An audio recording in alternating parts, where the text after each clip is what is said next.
Remember Tokyo Revengers, that gang manga slash anime that had us all invested for a good 2 to 3 years? Well, forget about that series because I got an even better one. Windbreaker by Nii Satoru has me in a chokehold. This is exactly what Tokyo Revenger was supposed to be for us, so let me run it down for you. The main protagonist, Haruka Sakura, has lived his life always being picked on and ostracized for his appearance and attitude, which confuses me because I know if I went to school with bro, I would have asked if he's related to Todoroki because that look is heat! But anyways, ever since he was young, he's been beating the living hell out of anyone who trying to clown him. The thing about Sakura is that at the end of the day, he is still a child, so if you have ambition and can back it up with your strength, you think that's as cool as Optimus Prime saying Autobots roll out. And if you make fun of others but be throwing Tongaloa haymakers, he finds that extremely lame and will kick you into the dirt. And unfortunately, he's always surrounded by the extremely lame ones and has killed, yes, killed, ain't nobody surviving that, just about everyone who has the nerve to step up to him in his hometown. That's why it's about time to spread his wings and kick ass somewhere else. So since he was the tribal chief back home, he wants to test his chances against the people's champ and the renowned Fuan High School he has recently transferred to. Apparently, Fururin...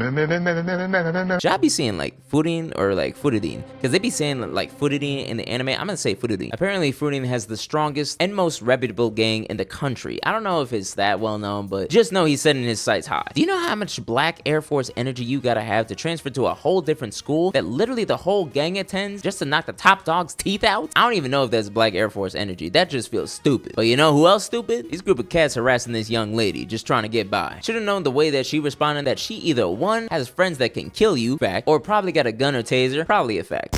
But luckily, she don't gotta rely on either because Sakura manhandles them like Radon did to Kai over 400 times. With that, he lets him know who he is and what set he reps before leaving in dramatic fashion. And this is the part that I love because when the girl he saves, I'ma just call her by her name, it's Kotaha. Kotaha puts Sakura in a corner with a simple thank you, to which he looking around like, you talking to me? After confirming that she is, bro is beat red with embarrassment. This is because Sakura literally has no idea how to deal with people unless it's hitting a little mad combo on him. With all that he's dealt with, just a simple thank you is enough for him to malfunction. But this scene actually helps us understand Sakura's character a lot more, showing us he's actually a really good guy. After being invited to her cafe, Kotaha continuously pushes his buttons to see what kind of person he is. Although he puts on a tough guy exterior about beating all the guys at footing, he's genuinely excited to attend the school and meet other strong guys like him. Just talking with Kotaha makes him blush because he has absolutely no experience with girls. And when an old lady forgets her purse in the cafe, he yells out to her with it in hand so she doesn't walk out without it. In all honesty, it was a huge sigh of relief for me because I was like, thank God there's more to him than that. But even though he excels my expectations, he doesn't do the same for Kotaha or the rest of the town. She states that even though he wants to be the top dog of footing, he can never do that in his current state that he's in, alone. What we soon learn in this series is even if you're the strongest, even if you beat everyone down with your fists, it'll amount to nothing if you're fighting just to fight. Becoming the top dog isn't about making everyone acknowledge you. It's about earning everyone's acknowledgement of you. If you find yourself fighting for yourself, you'll only feel empty with no weight behind your punches. Only when carrying the weight of those who care for you, you are able to deliver a proper blow. Oddly enough, after storming out in frustration towards Kota, the same principle comes back to him after the thugs harassing her come back for round 2. Except this time, instead of the sword, Sakura instinctively becomes a shield protecting her at all costs, while questioning why he's doing this. All his life he had lived pushing people away because they didn't accept him, but now he finds himself in this situation due to the one person who had no problems with him, found his style interesting, and even fed him free food being the one in trouble. This first-hand experience would prepare him for what's to come in the new high school life. Before he gets to do it himself, he gets to watch it with his own eyes, as members of Furin come to their rescue, led by the one who I believe to be the number 2 of the gang, Hiragi, who to be honest, would send me on a flight back to America with his presence. Brother just bent a metal bat with his bare hands. I bent boxes at my job, if that's anything to compare it to. This crew literally wipes the floor with everyone harassing the town, all to Sakura's confusion because he doesn't seem to realize what Furin truly is. From his perspective, Furin was the high school slash gang who had always fought to see who is all at the top. Due to his personal circumstances, he would have never guessed a member would risk their safety for another. And to pour even more salt in the wound, the whole town is cheering for them like they're the Avengers. Now maybe back in the day it was different because all types of gangs would come into town and fight like no tomorrow. That is until 2 years ago where Furin took up the challenge to end the destruction in their home. And Anyone past this point who causes pain, who brings destruction, as the protectors who fight to defend this town, who holds evil in their heart, will be purged by both of them without exception. It's so like comic booky and childish that it just goes way too hard for some reason. Now, even when I was watching, I got a little pissed off because how the hell do these guys get praised for being delinquents? But Sakura literally had no moment of peace with everyone around him treating like dirt. His anger in the moment was completely valid to me. But like I said, Sakura still has that childlike heart. So seeing a spectacle like this was super cool in his eyes. Probably exactly what he's wanted to see his whole life. And when the citizens of the town associate him with the rest of the students and try to check up on him, he immediately shouts at them to get away since he's grown to accept moments like these, ending with him being yelled at, kicked out, and discriminated against. In the words of Kotaha, I said you were alone, but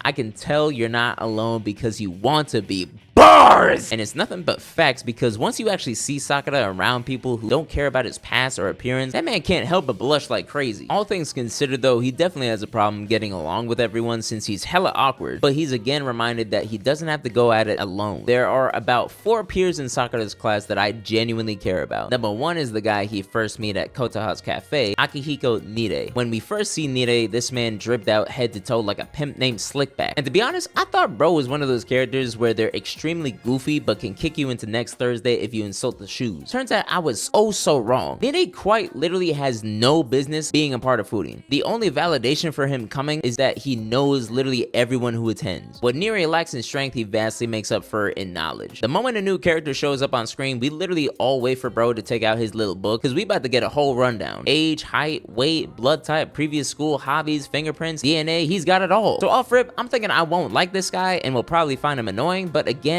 I was so wrong. Not only do I appreciate him for his intelligence and bravery, but I really do love that out of everyone, he's probably the closest thing Sakura has to a best friend. Next, we have Suo, who I know for a fact, the moment we all saw the eye patch, y'all was ready to claim him as your favorite character. I would know because I was one of them. With such a calm demeanor and superior posture, yes, I said posture, you see how bro stands like this, man. He came across to me as the leader of the class before Sakura had arrived. I didn't know what to expect from all these guys, so even though bro was respectful at first, I thought he was about to bash his head in on sight. Instead, that vibe goes to Tsukishita, and I'll get this out of the way, I could care less about him for now. This man is literally a Doberman rescued from Michael Vick's house. I think I've heard of a total of like 5 sentences come out of his mouth since episode 1. Bro can fight, but he makes me uncomfortable. Anyways, Suo is great and hella reliable as he fights like a passive-aggressive Hyuga. Not to mention when they had elected the class rep, Suo was ready to claim the spot as the vice rep so he can help Sakura when necessary. The other 2 students I actually give a damn about are Taiga Sugidera. I'm struggling with that name, I'm not gonna lie. Is it Sugiyuta?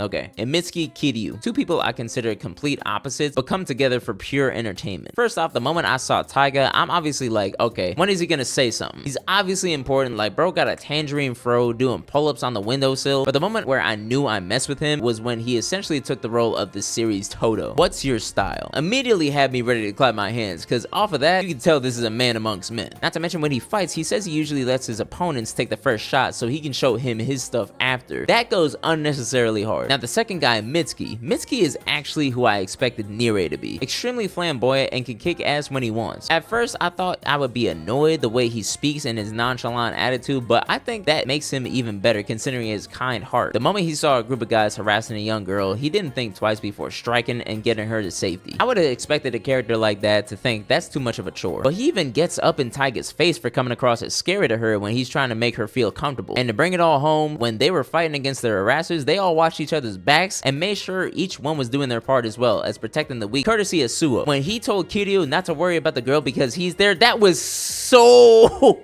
awesome. This was the defining moment for me in seeing the new top dogs of fooding come the next year or 2. Speaking of top dogs, you can't discuss Windbreaker without speaking on the boss and his 4 devas. Since we don't know nothing much about the 3, I will skim through. The Jikoku squad leader is Supakino. I ain't even gonna lie, the moment they came out on the screen, I couldn't even help but let out a damn. The Komoko squad leader Mitsuki, yeah, I'm certain this guy has more brains than brawn. I'm sure he can fight, but he got that Shikamaru vibe. The Socho squad leader Momose, I know he definitely has some kind of disease please, because there's no reason you should be wearing this mask out in the open like this. Now we have the Tamon squad leader, Hiragi. This is the one that bent the metal bat back in the street brawl. He sets the tone for what the Davids are supposed to be, which kind of confuses me as to why he's shown so early. Anyways, he's definitely like the responsible older brother of the series, and has kind of been that way ever since he's been young. Back in grade school, he was still sort of a delinquent, but someone who couldn't watch as the innocent got hurt. He did all he could for the people in his circle, even if it meant pushing them away for their own sake. Despite being the top dog back in the day, he was man enough to admit he can't be over on his boss. But even so, he takes on the role of like a vice captain of sorts, because we all know Umamiya is too airheaded for certain things. Also, is bro gonna die or something? He's always popping them packets. And without further ado, we have the head honcho of Fuan,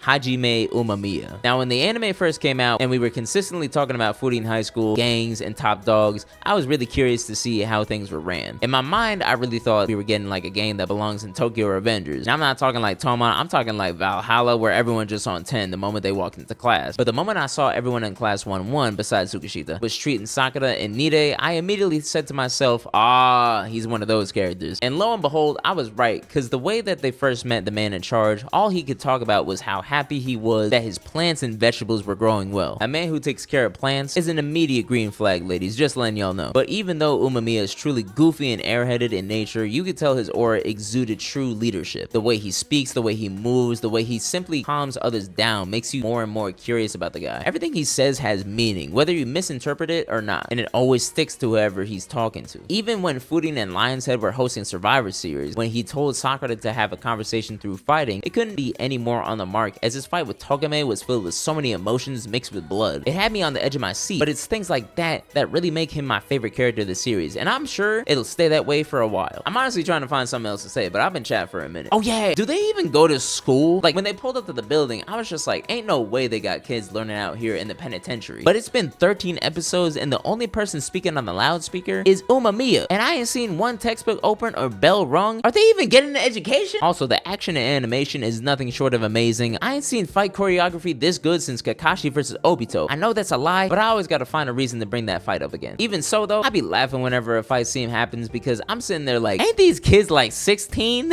Why are they hitting like Dragon Ball characters and moving like they passed the tuning exams? You know what I just thought of? Sakura is like a less charismatic Yusuke. Can y'all see it? Nah, I'ma stop chatting. I really wanted to talk about this series since season 1 is over, but what did y'all think about Windbreaker? To be honest, for me, it was probably anime of the season. It was just that good. I want to do more videos like this, so let me know what anime should be discussed. And with that being said, I will see you in the next video. Love y'all. Take it easy. Peace.